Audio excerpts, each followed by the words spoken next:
D'accord. Vous voyez mon écran correctement? Donc, si vous pouvez répondre auprès Moi, de Lilian. moi, c'est parfait. D'accord, super. Donc là, je vous présente un rapide webinaire sur le thème « Pourquoi être présent sur Pinterest en 2023 ». Je vais vous apporter des conseils pratico-pratiques, parce que c'est ce qui, finalement, vous amène ici de ressortir avec des conseils pratico-pratiques, de savoir comment vous pouvez assez simplement intégrer Pinterest dans votre stratégie social media, puisque c'est ce dont on parle, la stratégie des réseaux sociaux. Alors, je vais me présenter, je suis Sophie Turpois-Malvy, donc je dirige un organisme de formation qui anime des formations justement autour de Pinterest, formation de formateurs, formation Canva, et je propose également en délégation des prestations de community management spécialistes de Pinterest, justement. Alors, juste pour faire un focus, pour comparer Pinterest par rapport aux autres réseaux sociaux, donc, on connaît effectivement Snapchat, Instagram, Facebook, Twitter, Pinterest. Donc, s'il fallait faire une frise temporelle pour le situer dans le temps, Pinterest est plutôt en mode projet. C'est pour ça qu'on le positionne dans le futur. Les utilisateurs et les utilisatrices de Pinterest vont sur la plateforme pour préparer quelque chose. Ça peut être préparer un voyage, hein, je crois qu'il y a des professionnels du tourisme, préparer un achat, je crois qu'il y a des e-commerçants parmi vous, et spécifiquement, ça peut être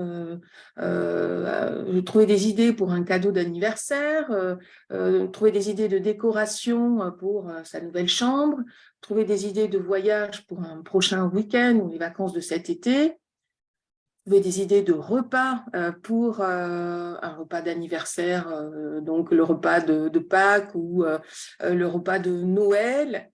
Donc, toutes les personnes qui vont sur Pinterest, à court ou moyen ou long terme, viennent pour préparer quelque chose.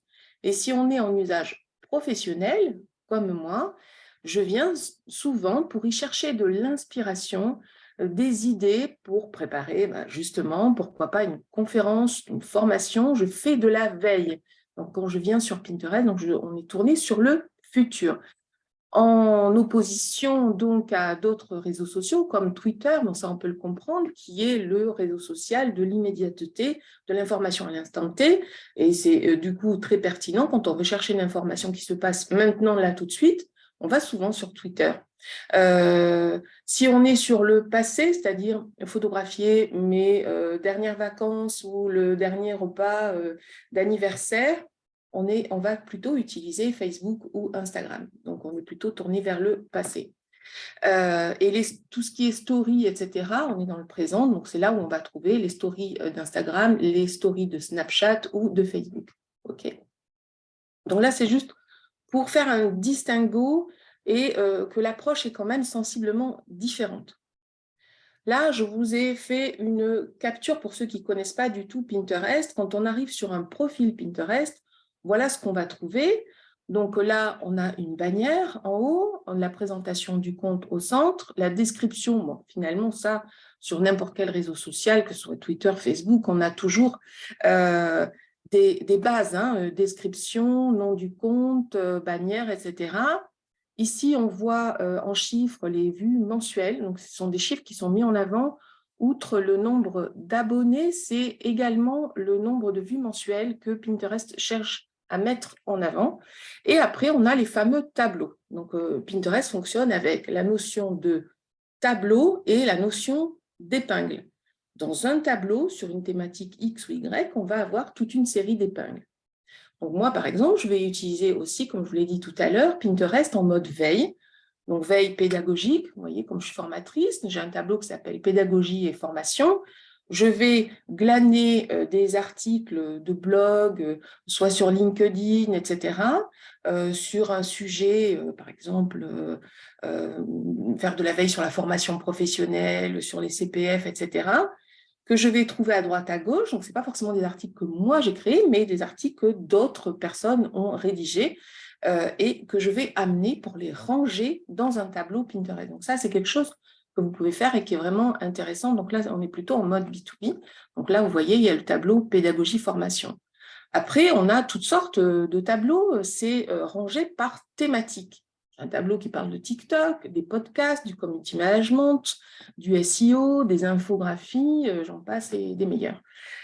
Ensuite, quand on rentre à l'intérieur d'un tableau, comme je vous ai dit, on va trouver des épingles, d'une part, et on peut trouver des sous-tableaux. Alors, qu'est-ce que des sous-tableaux? C'est qu'à un moment donné, Pinterest a vu que les personnes avaient énormément d'épingles dans chaque tableau, et peut-être ça méritait de faire une arborescence, comme dans votre ordinateur, vous avez des dossiers et des arborescences, peut-être pour mieux ranger les choses. Et c'est ce que je fais avec mon tableau pédagogie formation, mais on peut faire la même chose avec d'autres tableaux. J'ai un tableau qui parle de l'art, parce que j'aime bien, et dans ce tableau qui parle de l'art, j'ai des sous-tableaux où sont rangées les œuvres de Monet, Matisse, Picasso et j'en passe. D'accord? Donc, sur ce principe-là, c'est un usage que vous pouvez faire d'avoir des sous-tableaux. Et à l'intérieur de ces sous-tableaux, on va voir en détail après toutes les épingles. Donc là, c'est pour vous faire une présentation pour ceux qui ne connaissent pas du tout Pinterest. Après, quand on utilise Pinterest d'une manière générale, il faut savoir que Pinterest est souvent utilisé comme un moteur de recherche visuel. Les personnes vont l'utiliser comme vous utilisez Google.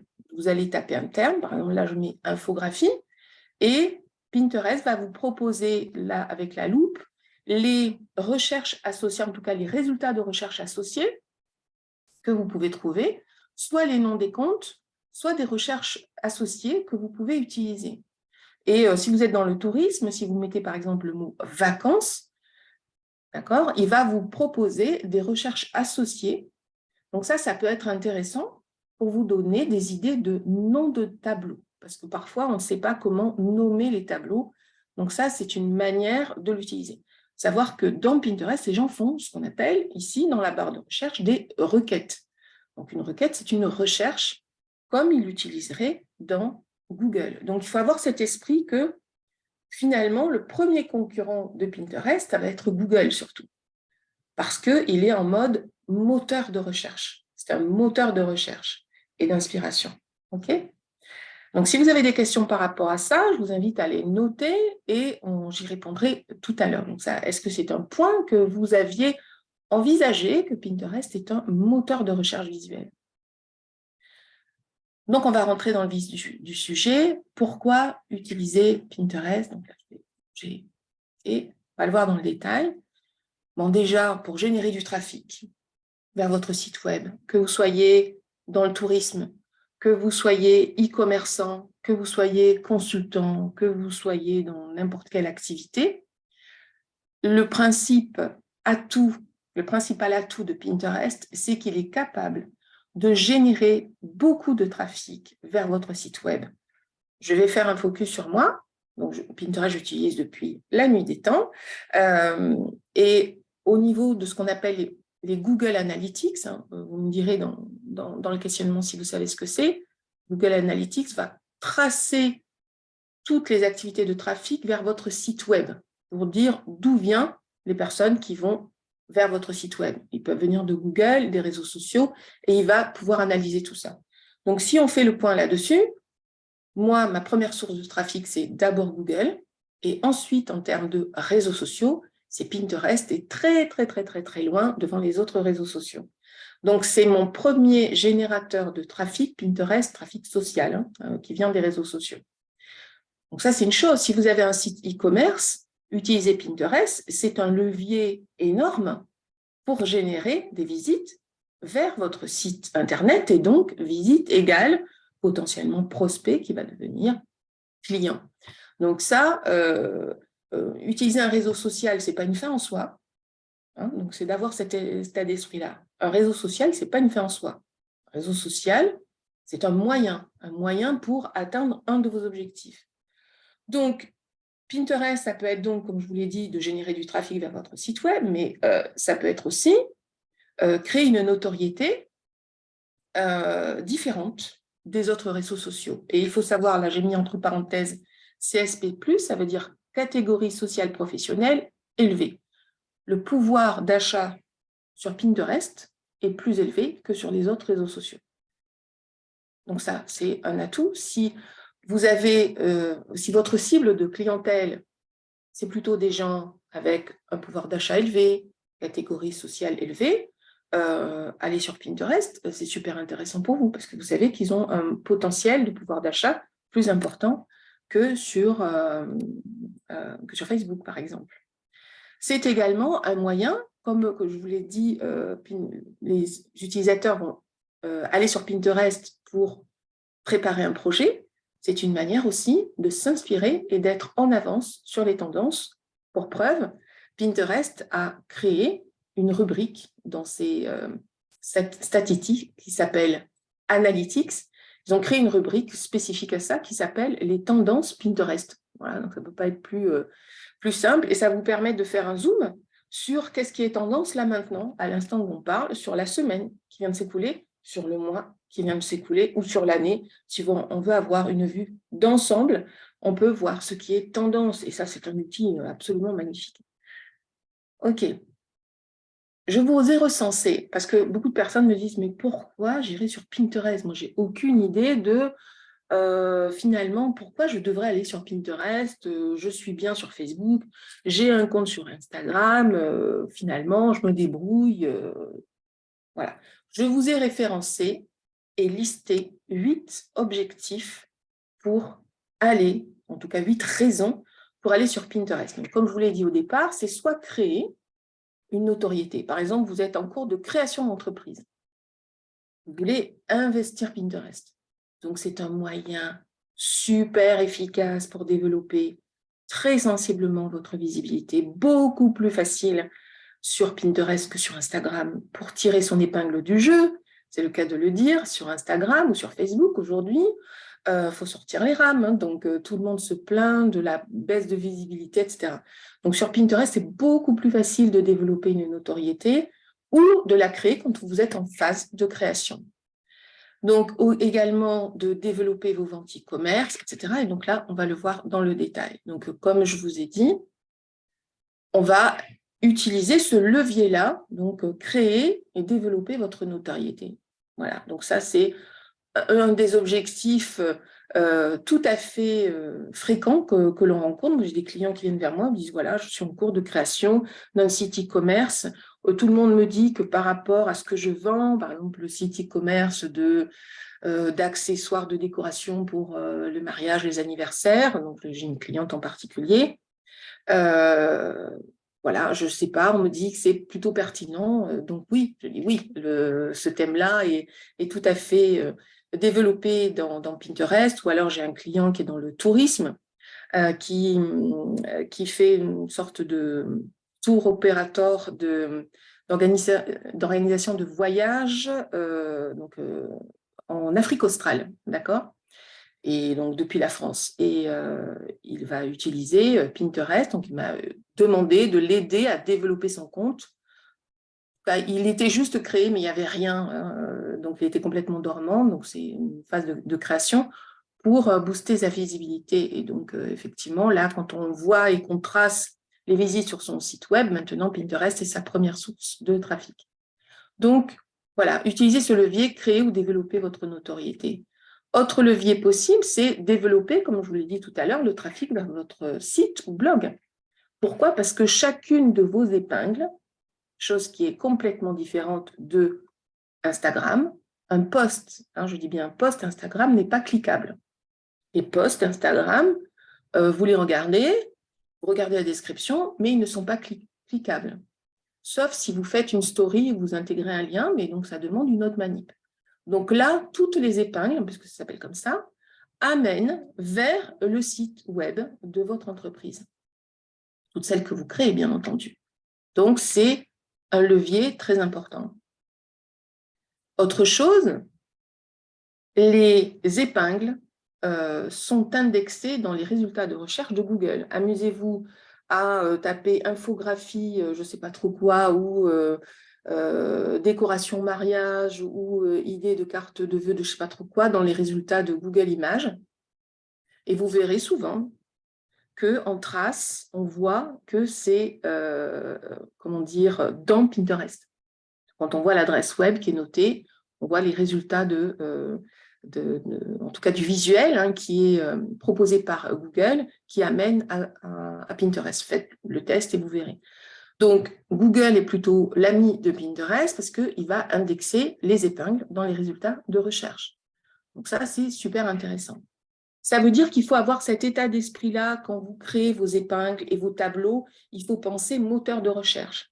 Donc, il faut un nom de tableau qui soit clair et spécifique. On ne va pas chercher des noms de tableaux qui sont farfelus et trop complexes. Si ça doit être compris que par vos pairs PAIRS ou par des professionnels du métier, ce n'est pas le but. Si vous êtes dans le tourisme, ce qui est intéressant, c'est que vos résultats apparaissent dans une requête d'un client.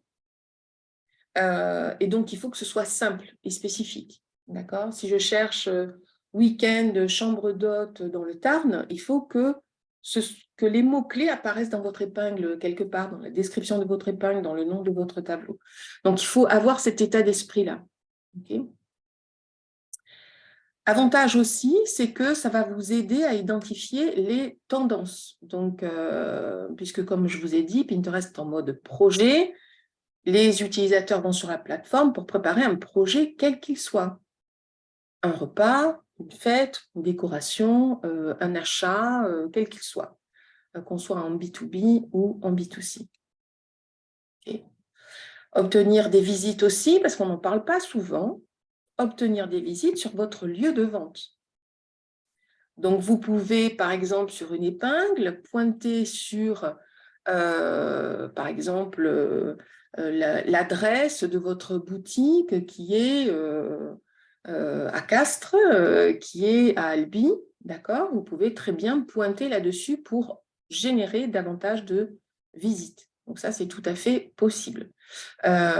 Si les personnes veulent savoir où vous êtes situé, autant amener les résultats comment les personnes vont cliquer sur votre épingle vers l'adresse de votre boutique. Pourquoi pas ? Comme ça, les personnes vont pouvoir préparer leur achat sur Pinterest, aller chercher des idées, parce que c'est souvent ce qu'ils font. Alors, je vais donner un exemple avec Sephora. On peut récupérer des idées, tiens, je cherche un cadeau, un parfum, etc. Mais un achat de parfum, je ne sais pas ce que vous en pensez. Si vous voulez acheter un nouveau parfum, c'est compliqué juste de se faire un choix avec la description des nuances du produit. On aime tester en magasin. Donc ça peut être intéressant que le lien de l'épingle pointe vers le magasin le plus proche de chez vous. Okay ? En tout cas, de l'utilisateur et du client potentiel. Autre chose aussi, si vous faites ce qu'on appelle des landing pages, je ne sais pas si vous savez ce que c'est, vous pouvez le mettre en questionnement. Donc, landing page, c'est une page en français de destination. Vous pouvez pointer vers, par exemple, si vous voulez créer un projet de nouvelle formation en ligne, ou de webinaire, pour faire participer des personnes, vous pouvez faire pointer l'épingle, d'accord, en intégrant un lien qui va pointer vers une inscription à un webinaire, par exemple, ou à une liste d'attente d'une formation, ou à une liste d'attente d'un lancement d'un nouveau produit, d'accord ? Un produit qui peut être physique, hein, ça peut être création d'un nouveau vêtement, d'un nouveau produit qui va sortir en avant-première et vous voulez offrir cette possibilité aux personnes d'être prévenues. Donc, vous allez vous constituer une liste de prospects, de contacts. Donc, ça, c'est un outil, un objectif intéressant, en tout cas pour votre entreprise. Donc, générer des prospects, obtenir des devis, générer des contacts.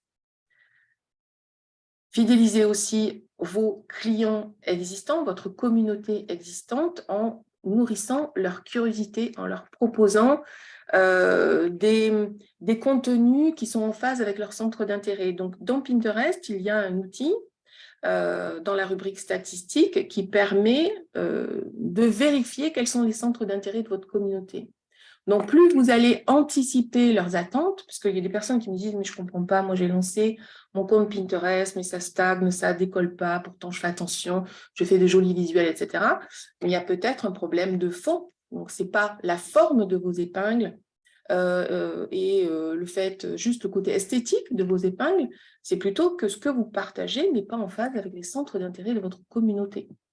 Quand on le dit, on se dit, ben oui, effectivement, ça paraît simple, mais c'est important de le vérifier dans Pinterest. Donc, ce sont des leviers qui vont permettre de augmenter votre visibilité. De mon côté, moi, j'utilise Pinterest en mode laboratoire. C'est-à-dire, je teste à chaque fois qu'il y a une nouveauté, je change un petit peu mes procédés pour m'adapter par rapport aux nouveautés de fonctionnalités proposées par Pinterest. Et donc ça, par exemple, c'est un point sur lequel je suis ultra vigilante d'être très en phase avec les tendances, déjà, de Pinterest et les centres d'intérêt de ma communauté.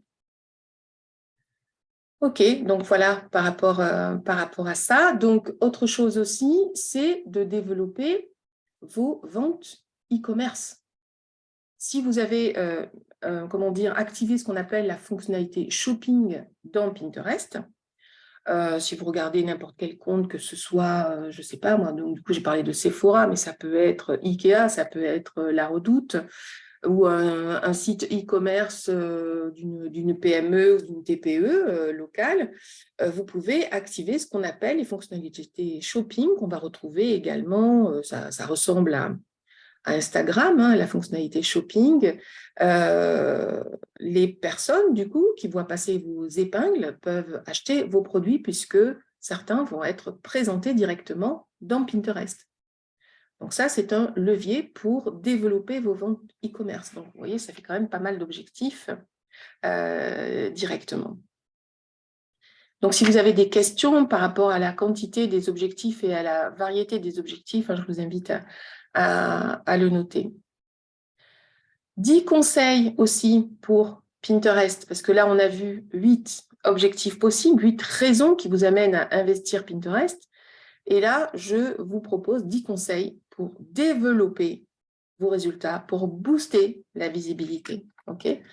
Donc, ce qui est important, c'est de définir votre stratégie sur Pinterest. Donc, moi, j'ai, que ce soit en formation ou en prestation ou en coaching, Pinterest, c'est un point sur lequel je travaille beaucoup, c'est de définir votre stratégie. Donc, je le fais de manière très simple, en 8 étapes. On le co-construit avec mon client. L'idée, grosso modo, c'est d'identifier pourquoi vous y allez, quelle est votre cible, parce que pareil, ça paraît évident, mais des fois on oublie l'évidence. Mais quel est mon client idéal finalement? C'est qui? C'est plutôt quelqu'un qui a la quarantaine, la trentaine, il habite plutôt dans la région, c'est quoi son secteur d'activité, etc. Et puis, quoi partager? Parce que certains me disent, mais donc, oui, non, mais il faut avoir des photos, des jolies photos, des visuels, mais ce n'est pas juste ça. C'est identifier les thèmes de publication sur lesquels vous allez surfer. Si vous proposez, comment dire, si vous êtes e-commerçant de produits pour le mariage, des accessoires de décoration pour le mariage, par exemple, c'est d'identifier les thèmes éditoriaux. Éditoriaux, c'est donc par rapport aux thèmes de publication sur lesquels vous allez surfer, donc d'identifier 6, 7, 8 thèmes sur lesquels vous allez surfer. Et ça, c'est un travail de réflexion qui est très important à avoir en amont. Ça va vous aider ensuite à créer les noms. Vous voyez, donc en deuxième étape, des noms de tableaux. Moi, j'aime bien souvent dire, utiliser une citation, le chemin risque d'être long quand on ne sait pas où on va. Donc, c'est en rapport avec ça. Donc, d'identifier le pourquoi, le quoi, lesquelles cibles, etc. Pour aussi être plus spécifique et plus précis, donc créer des noms de tableaux pertinents avec une description précise. Ça, c'est primordial. Là, c'est pour répondre à une problématique de référencement. Donc, tout à l'heure, je vous ai parlé de SEO. Donc là, c'est du jargon. C'est une problématique de référencement par rapport à l'intérieur de Pinterest et par rapport à l'extérieur, notamment à Google. Plus vous êtes précis, plus il y a de mots-clés, mieux vous serez trouvé. Créer également, donc je ne sais pas si certains l'ont déjà fait ou savent ce que c'est, donc pareil, en questionnement, vous pouvez me demander, créer des tableaux de groupe. en ajoutant un règlement d'utilisation. On peut, dans Pinterest, créer un tableau qui ne soit pas, comment dire, utilisé que par nous-mêmes. On peut inviter des contributeurs ou contributrices pour leur permettre de publier des épingles sur notre tableau en lien avec notre ligne éditoriale. Par exemple, si vous avez un tableau qui parle de voyage en France, voyage dans le Tarn, s'il commence à partager des épingles qui parlent de voyage sur la Côte d'Azur, ça ne va pas aller, d'accord? Donc, il faut quand même être spécifique. Et d'ailleurs, pour info, j'ai un tableau de groupe dans Pinterest qui parle de l'Occitanie. Donc, si certains veulent le rejoindre, voilà, donc ça va parler de tout ce qui se passe en Occitanie, aussi bien au niveau du tourisme, au niveau économique, qu'à tout point de vue. Donc, il y a beaucoup d'épingles de tourisme. Créer des couvertures de tableaux dans la mesure du possible, ce n'est pas une obligation, c'est juste que quand les personnes vous cherchent, dans les résultats de requêtes de Pinterest, les personnes vont aller plus facilement vers un tableau qui va leur parler tout de suite, tant visuellement qu'au niveau du nom du tableau. Donc, visuellement, c'est par rapport à une couverture de tableau, donc, qui est en format carré, qui va spécifier tant visuellement que par le nom qui est en surface, le sujet du tableau. Voilà. Donc, moi, j'ai des... c'est pas une obligation, c'est une proposition, c'est un conseil. Faire voyager vos épingles, excusez-moi, faire voyager vos épingles vers les autres réseaux sociaux. Vous avez un bouton de partage dans Pinterest sur une épingle qui va vous permettre de l'envoyer. Par exemple, si vous avez un compte Facebook qui est très dense en communauté, je vous invite à partager une épingle que vous aimez bien, qui a pas mal de succès, ou un tableau vers une publication Facebook ou vers, moi je le fais également vers LinkedIn, eh bien, pour vous servir comment dire, du potentiel de porte-voix des autres réseaux sociaux qui ont beaucoup d'activités. D'accord? Donc ça, c'est un conseil qui émane de Pinterest France. Faites voyager vos épingles et vos tableaux. Vous avez soit vous cliquez sur le lien partagé, ou vous prenez l'adresse web qui est en haut et vous l'envoyez vers les autres réseaux sociaux. Ça, c'est quelque chose qui marche. C'est un levier. Toutes ces astuces, les 10 conseils, ce sont des leviers pour booster les résultats. Ça n'a pas d'autre fin. Ce sont des leviers. Autre chose aussi, on est bloqué, voilà. Autre chose aussi, c'est de créer, donc je vais vous le montrer après à quoi ça ressemble. Donc là, c'est écrit en rouge parce que là, c'est vraiment le truc sur lequel il faut surfer. Tout le monde sait dans Instagram ce que c'est alors je le dis à la française, un Reels, d'accord, dans Instagram ou un Reels. Si vous savez ce que c'est, vous me dites en questionnement. Eh bien, c'est l'équivalent des Reels pour Instagram. Donc, les épingles idées, c'est ça en fait. C'est l'équivalent des Reels par rapport à Instagram. Avant, il l'avait appelé épingle story, mais il y avait un malentendu en termes de... comment dire, les gens pensaient que c'était éphémère, alors que ce n'est pas du tout éphémère. Voilà. Donc, c'est une épingle qui a le potentiel de pouvoir contenir jusqu'à 20 pages, comme un carrousel. Et ces 20 pages peuvent être constituées de vidéos ou de photos, d'accord, de photos. Donc, comme son nom l'indique, épingle idée, c'est pour partager des conseils, des astuces, voilà, d'une manière générale.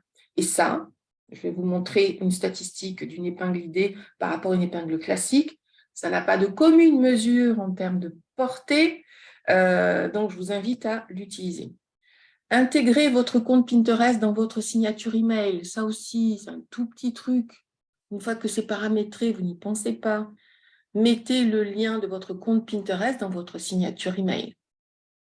C'est une opportunité qui va vous permettre de générer du trafic. Moi, j'utilise, donc je conseille j'utilise un outil de signature email qui s'appelle WiseStamp, d'accord? Donc, ça me permet de faire assez facilement des liens cliquables et sortants. Néanmoins, vous pouvez faire un visuel avec Canva de signature email et vous allez y mettre un lien unique qui s'appelle arbre à lien avec une fonctionnalité qu'on nomme Linktree, je ne sais pas si vous connaissez, qui est un arbre à lien, donc ça c'est une astuce. Okay. Intégrer un chapitre Pinterest aussi dans votre newsletter, un truc tout simple. Si vous faites des newsletters, donc dites-moi aussi si parmi vous, vous faites des newsletters. Incluez un lien Pinterest visiblement aussi dans votre newsletter et un lien Pinterest visiblement dans votre site, parce que certains ont lancé un compte Pinterest et ont oublié de intégrer un lien Pinterest de leurs différents réseaux sociaux.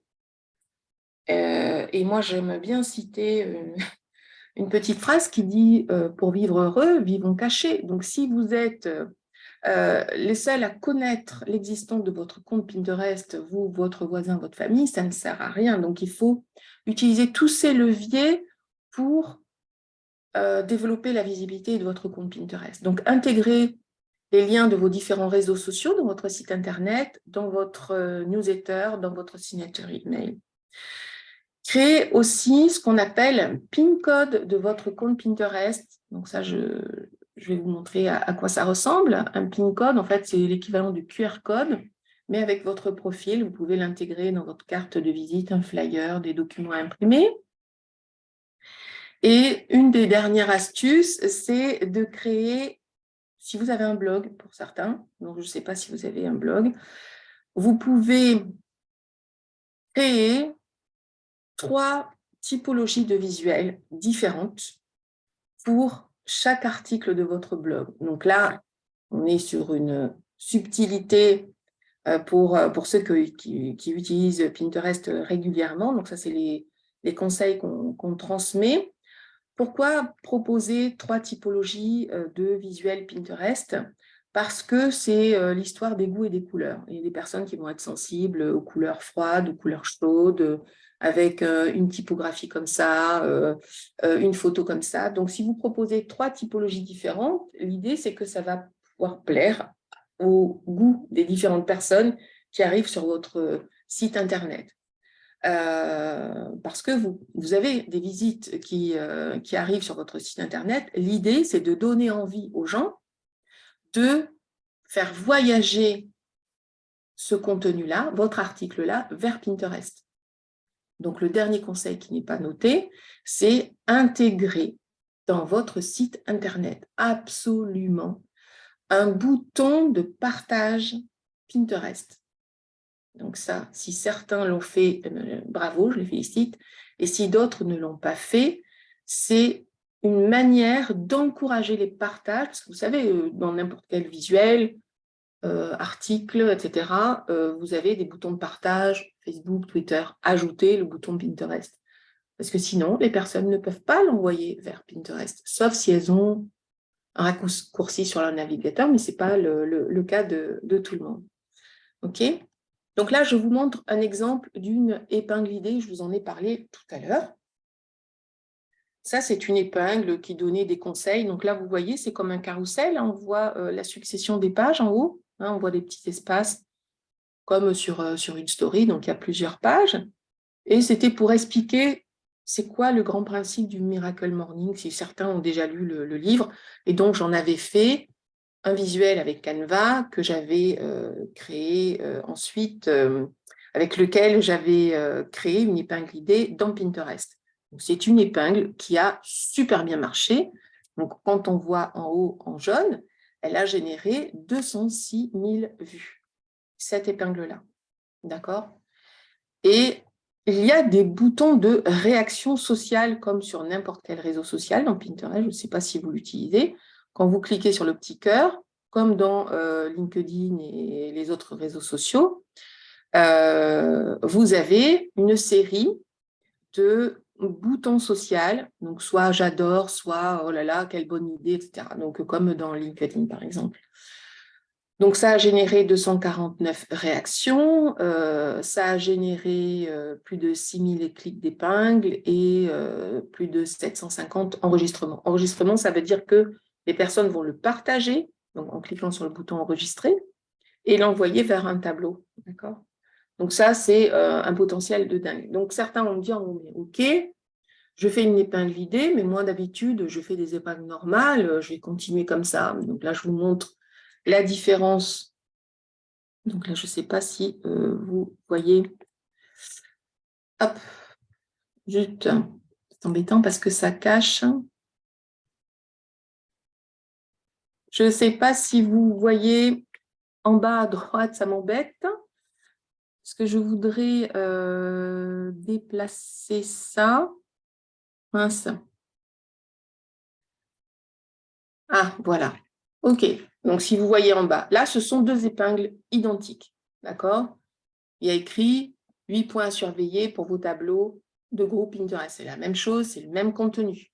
Il y en a une qui est une épingle idée, donc on le voit parce qu'elle a 5 slides, et l'autre, c'est une épingle classique avec un lien sortant vers mon article. Là, vous voyez que ça a généré 58 vues, c'est une épingle standard. Et là, c'est une épingle idée, ça a généré 2200 vues. Donc, ça n'a pas de commune mesure en termes de visibilité. Donc, moi, ce qui me permet de générer beaucoup de vues, parce que là, je suis à 550 000 vues mensuelles sur mon compte Pinterest, c'est ce type d'astuces que j'applique sur mon propre compte et sur lesquelles je conseille vivement mes clients de faire pareil. Hein, donc voilà, donc le potentiel des épingles idées, voilà, donc ça parle de soi-même.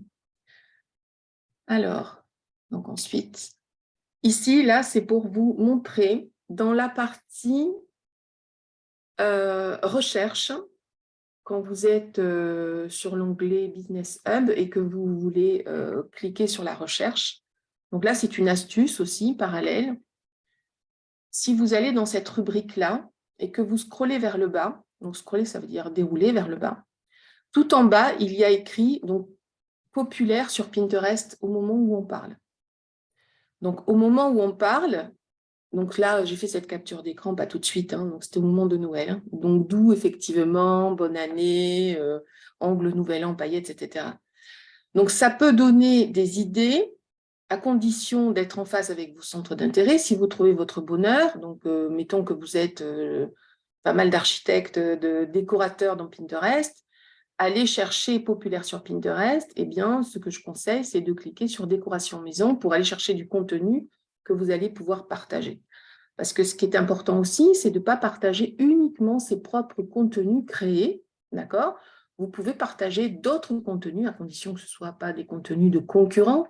Je donne un exemple. Imaginez que, je ne sais pas moi, que vous soyez consultant, je sais pas, en sécurité informatique, vous n'allez pas partager les contenus peut-être de votre concurrent immédiat, mais d'un blog tendance qui peut être intéressant. Donc,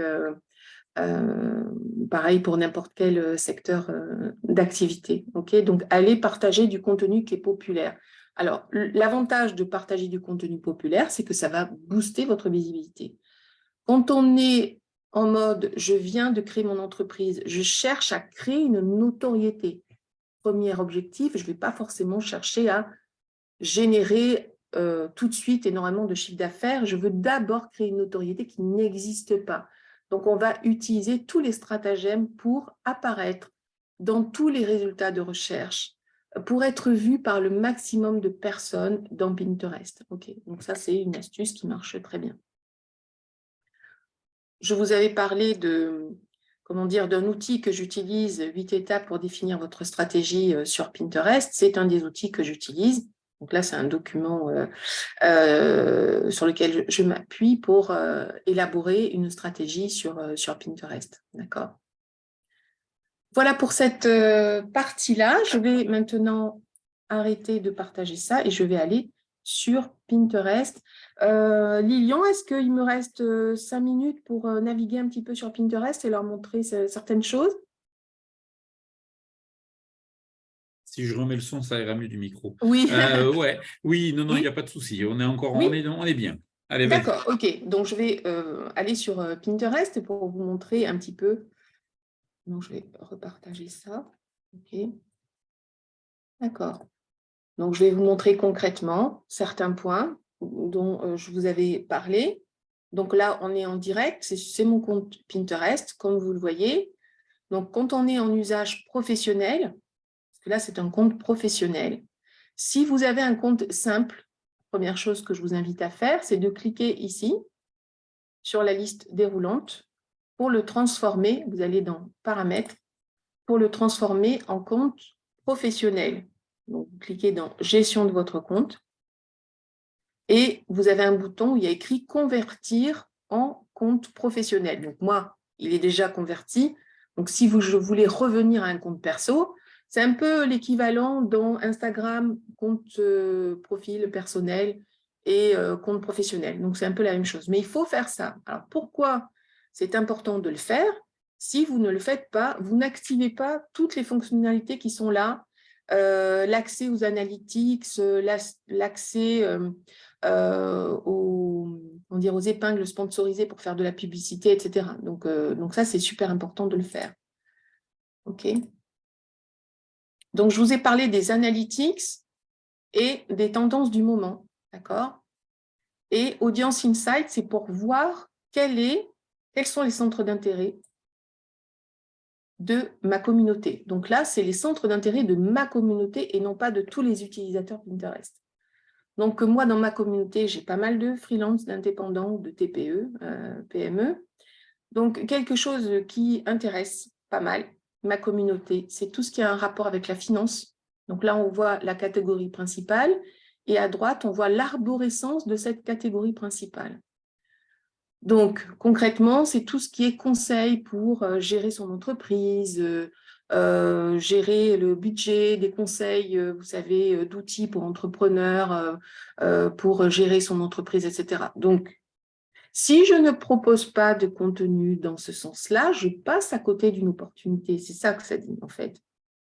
Donc, de temps en temps, il faut aller dans cette partie-là. Donc, je vous montre le chemin. Analytics, Audience Insight. Ça vous montre les centres d'intérêt de votre communauté. D'accord? De la même manière, donc si je reviens à Voyage, qui est le 3e centre d'intérêt de ma communauté, d'accord? Il se trouve que j'ai des clients Voyage qui me contactent pour que je les conseille. Donc, si vous êtes dans le tourisme, vous avez intérêt, donc là on a la catégorie Voyage, et là on voit les différents centres d'intérêt détaillés. Si vous n'avez pas de tableau qui se nomme ainsi, d'accord, idées de voyage ou des noms de tableaux, conseils de voyage pour préparer, vous êtes à côté de la plaque, du coup, vous passez à côté d'opportunités.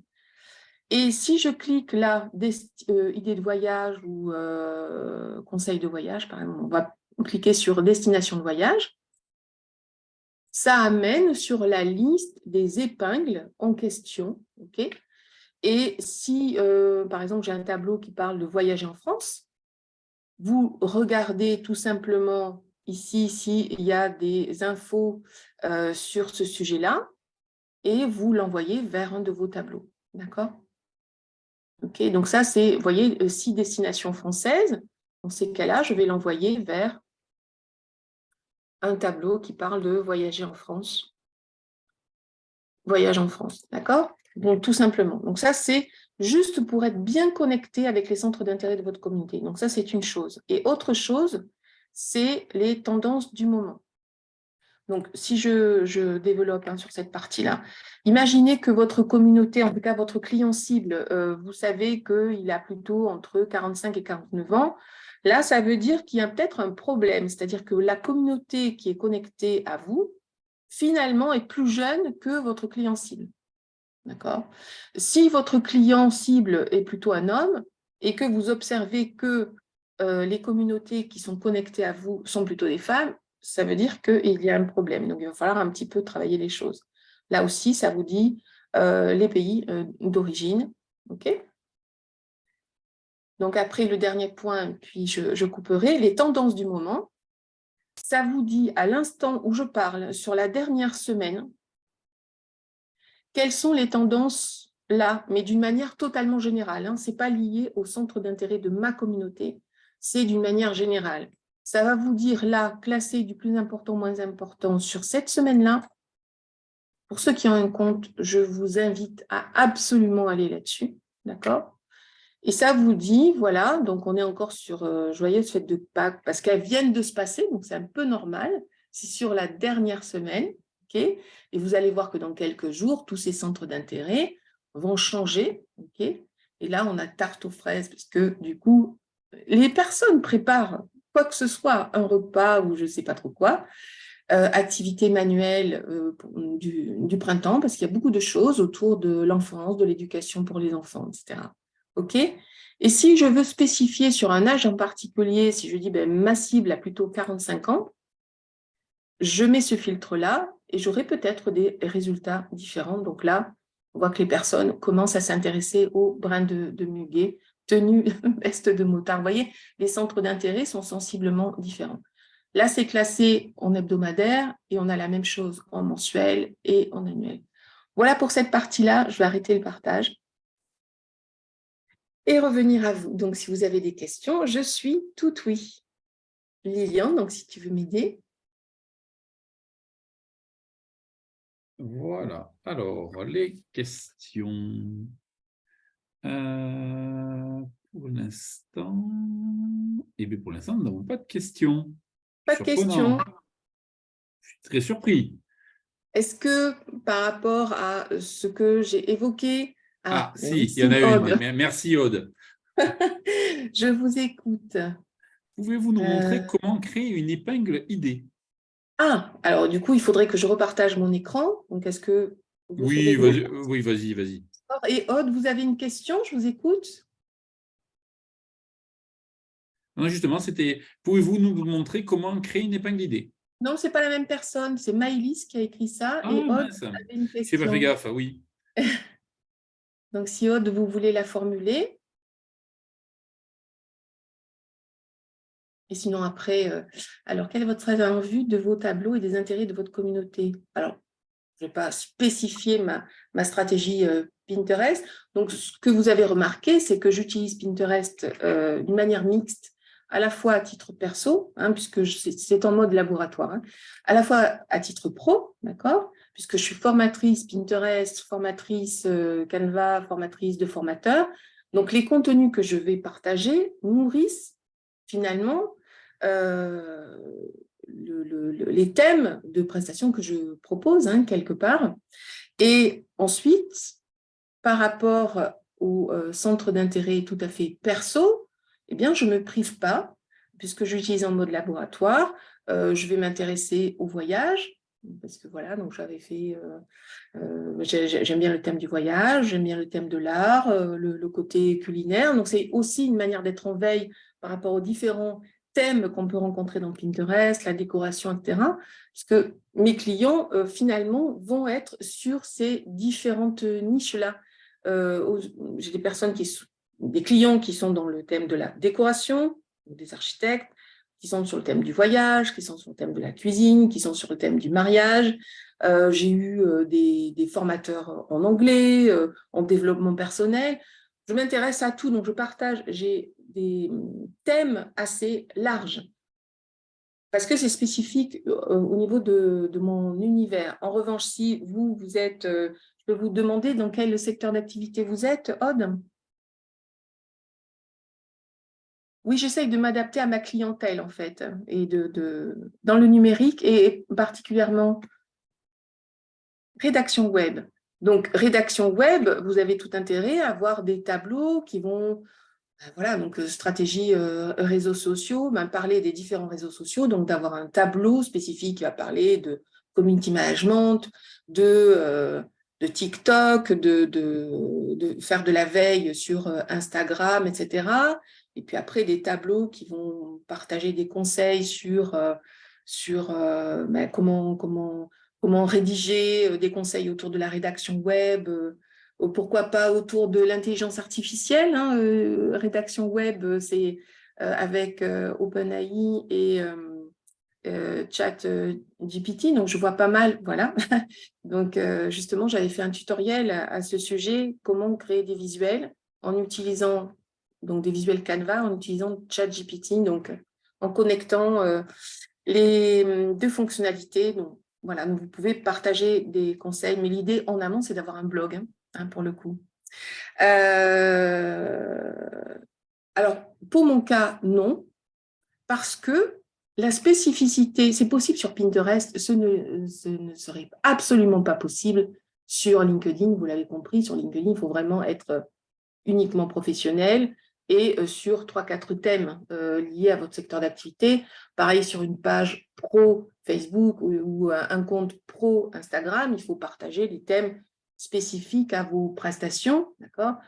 Pinterest, c'est vraiment très particulier.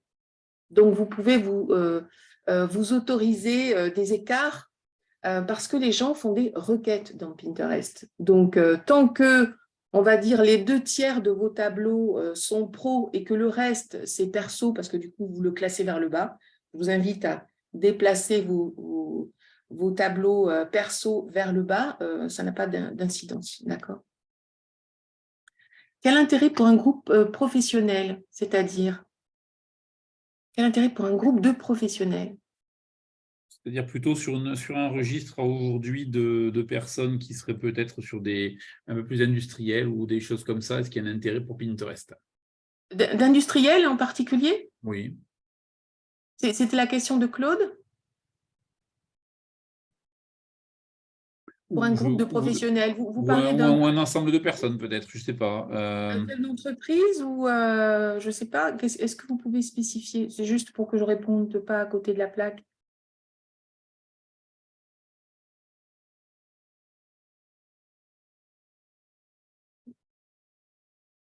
Donc j'attends après la réponse de Claude. J'ai bien compte, mais quand je recherche mes produits, je ne trouve que les produits concurrents. Est-ce qu'ils achètent de la pub?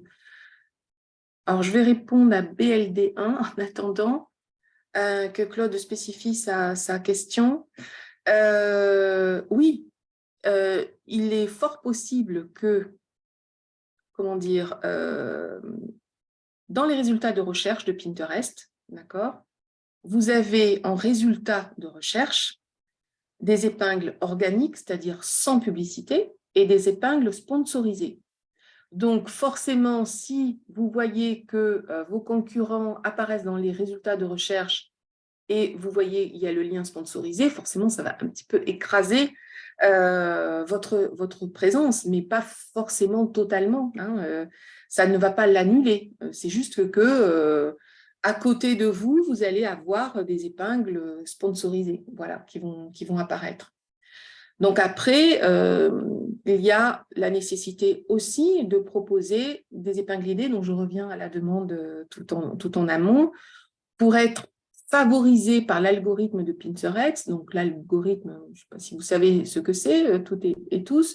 Donc c'est un mode de calcul qui va faire que telle épingle va être favorisée dans les résultats de recherche plutôt qu'une autre. Et donc c'est des calculs maison propres à Pinterest. Donc, je ne connais pas trop, parce que c'est souvent, comment dire, très confidentiel, le mode de calcul d'un algorithme. Néanmoins, ce qui est certain, c'est que si vous utilisez des stratagèmes comme créer des épingles idées, vous serez favorisé dans les résultats de recherche. C'est une évidence. Pinterest les met en avant. Donc, autant utiliser ce levier-là. C'est pour ça que les épingles idées que je crée, je sais pertinemment que ça va m'apporter 100 fois plus, 1000 fois plus de visibilité qu'une épingle classique. Ça me fait un peu râler parce que finalement, c'est le même contenu, parce que c'est favorisé par Pinterest et donc c'est mis en avant.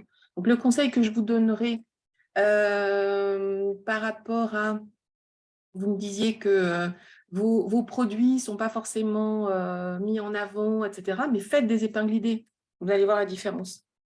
Vous allez voir la différence. Donc ça va booster votre visibilité, ça c'est une évidence. Ah, Je vais Claude a Oui. répondu, mais en fait, dans un autre moment. Claude, c'est un restaurateur ayant une démarche qualité. OK. Et donc, quand vous dites groupe de professionnels qui ont une démarche qualité commune, c'est ça? J'avoue, je ne comprends toujours pas la question. Parce que si vous êtes un club d'entreprise, bon, moi je suis de la région toulousaine, à un moment donné, j'étais au club de la com, d'accord? Le club de la com réfléchissait à avoir un compte Pinterest, à un moment donné, il me semble, il y a longtemps. Donc ça peut être intéressant, ou pourquoi pas la CCI du Tarn, donc dans le sens un regroupement, une action collective, une association d'entreprises, ça peut être tout à fait intéressant. L'idée, c'est de partager du contenu qui va plaire à votre communauté. Je donne un exemple. Vous êtes en mode B2B, vous pouvez tout à fait partager du contenu comme un tableau qui va regrouper tous les livres tendances sur l'entrepreneuriat. Donc ça, c'est une idée de tableau qui marche bien. Tout ce qui est suggestion de livres, donc livres à but professionnel. Vous êtes consultant en développement personnel, vous pouvez avoir un tableau qui parle de tous les livres de psychologie, et donc du coup, les liens vont pointer vers Amazon ou la FNAC, ou etc., ou alors un article dans votre blog que vous aurez créé qui recensera les 10 meilleurs bouquins qui parlent de développement personnel, etc. Donc ça, c'est des choses que vous pouvez avoir en mode B2B ou partager. Par exemple, moi, j'ai un tableau en B2B qui partage des infographies économiques, etc. Et donc, les infographies, je sais, marchent extrêmement bien dans Pinterest. Il y a plein de sources de tableaux que vous pouvez partager, ou alors on peut recenser dans un tableau des vidéos YouTube. J'avais référencé un tableau qui parle des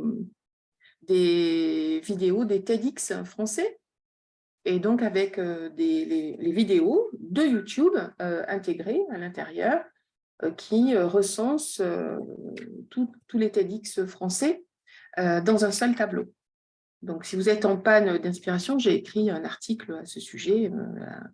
Si vous voulez, je le transmettrai à Lilian pour qu'il vous le partage. D'accord ? Avec plaisir. Oui. Oui. Je partage mon écran, je vous montre vite fait comment on crée une épingle idée, d'accord ? Donc, les épingles idées, on va se retrouver ici. Donc, je vais sur ma page accueil. On va cliquer en haut à gauche sur « Créer ». Et là, vous avez vu, vous avez deux possibilités. Soit créer une épingle normale, c'est un peu comme sur Instagram finalement, soit créer une épingle idée. D'accord ? Je crée une épingle idée. Donc là, on va voir que j'ai mes anciens brouillons. OK ? Donc, je vais prendre celle-ci. Donc, j'avais fait une épingle qui recensait 17 citations d'entrepreneurs. Donc, je vais récupérer celle-ci juste pour vous montrer la démarche. D'accord ? Et si je clique sur le petit crayon, je peux ajouter autant d'épingles, parce que du coup, j'avais fait 17 visuels avec une épingle par visuel. Donc, l'idée, c'est de rajouter ici, d'accord, donc autant de visuels que concernés, d'accord. Donc là, on peut aller jusqu'à 20 slides. Donc, on va faire comme si j'en avais 20, ok. Et une fois que c'est fait, donc là, on a du contenu en surface qui s'est mis. Donc, on est d'accord, vous ajoutez autant de slides ou de pages que vous le voulez. L'idée, c'est de créer un carrousel un peu comme dans une story ou un Reels, d'accord, vous pouvez sélectionner plusieurs visuels. Donc, c'est de la même manière. Une fois que c'est fait, d'accord, vous continuez, vous cliquez sur « Terminer » et vous arrivez ici sur la partie qui est super importante, c'est ici, vous allez nommer eh bien, le sujet de votre épingle idée. Là, vous mettez votre texte, OK, d'accord. Et là, il n'y a pas de lien, en revanche. Chose très importante sur les épingles idées, il n'y a pas de lien sortant. C'est le seul endroit dans Pinterest où il n'y a pas de lien sortant.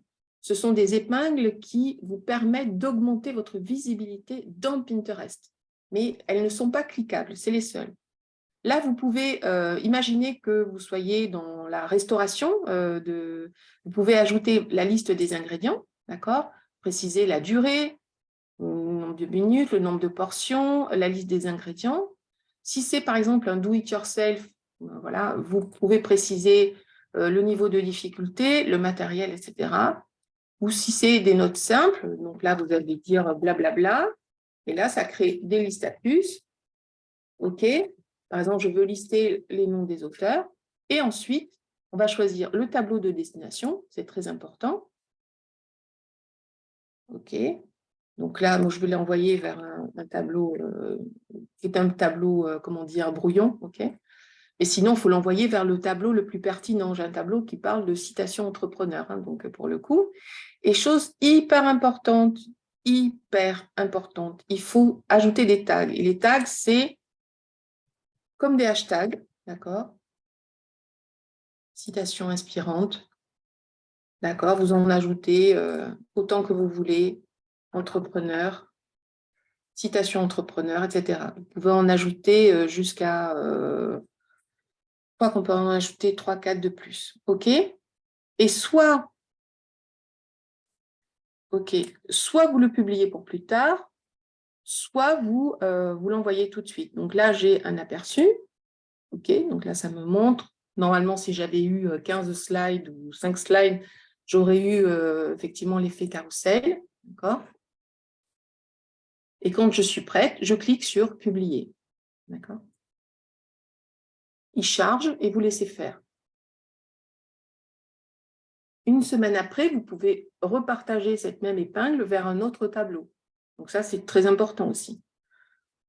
Voilà à quoi ressemble une épingle idée. Donc on est d'accord que normalement, elle était censée avoir 14 ou 15 slides. Mais sur le principe, voilà comment elle est composée. Mais on est d'accord qu'il n'y a pas de lien sortant. C'est un artifice pour vous permettre de gagner en visibilité. Est-ce que vous avez d'autres questions? Alors, si Noélie qui pose, quels sont les stats de lecture de Pinterest mobile versus ordinateur? C'est-à-dire, quand vous voulez accéder aux statistiques de Pinterest, alors il est vrai que c'est beaucoup plus fouillé si on va sur l'ordinateur. On a accès à beaucoup plus de choses. Néanmoins, on a déjà accès à pas mal d'informations sur une épingle lambda, d'accord? Donc, si je veux voir les statistiques classiques, sur quoi les gens consultent? Eh bien, dans Pinterest, on va pouvoir voir en particulier, comme je vous l'ai dit, Analytics ici, Audience Insight. Donc, si vous voyez toujours mon écran, que les personnes, ils vous disent, consultent, là les miennes, hein, j'en parle de ma communauté, consultent depuis un téléphone Android, consultent sur le web depuis un iPhone. D'accord? Donc, ça me dit les appareils utilisés pour cette audience-là. D'accord? Je n'ai pas la main sur les audiences de Pierre-Paul Jacques, mais sur la mienne. Oui, en effet. Donc, pour avoir un aperçu beaucoup plus fouillé, il vaut mieux aller sur l'ordinateur. D'accord? Mais vous avez quand même des infos qui sont très intéressantes depuis votre smartphone. Est-ce que vous avez d'autres questions?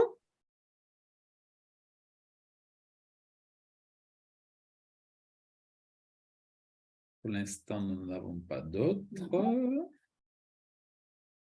On est d'accord qu'en 1 heure, c'est un aperçu express d'une formation qui normalement dure 6 heures, organisée en 3 séances de 2 heures. Donc, c'est un aperçu express des conseils, des astuces qu'on peut mettre en place. D'accord? Donc, c'est vraiment un panorama express. En tout cas, par rapport au secteur d'activité dans lequel vous êtes, de ce que m'a dit Lilian, si vous êtes dans le tourisme, si vous êtes e-commerçant, donc par exemple de ce secteur d'activité, votre place est sur Pinterest. On dit souvent, il faut être là où sont vos clients. Si vous êtes dans le tourisme, vos clients vont sur Pinterest pour chercher des idées. C'est une évidence, d'accord? Si vous êtes e-commerçant, les gens vont dans Pinterest pour préparer un projet. Donc, il y avait quoi d'autre comme secteur d'activité? Donc, Lilian, je dis quelques secteurs, un peu d'industriels, des gens du numérique et ensuite numérique, oui. des commerçants et des prestataires de services. Les numériques. Donc, tu m'avais parlé de commerçants de la mode dans le cuir. Donc, mon nom de jeune fille, c'est Amalvi. Et donc, mon oncle avait une usine de cuir à Mazamet. Donc, voilà. Donc, et le cousin de mon père aussi. Donc, bon, je connais bien. Mon père est originaire de Mazamet. Donc, Voilà, donc si vous avez des produits que vous vendez et c'est du cuir qui vient de la région du Tarn, qui est, dont la confection est faite dans la région, peut-être, ou pas. Mais en tout cas, si votre e-commerce est dans le Tarn, oui, à partir du moment où on parle de mode, le secteur de la mode est très présent dans Pinterest. D'accord? Donc, j'ai fait un article aussi à ce sujet par rapport au thème et aux catégories qu'on peut rencontrer dans Pinterest. Est-ce que vous avez d'autres questions?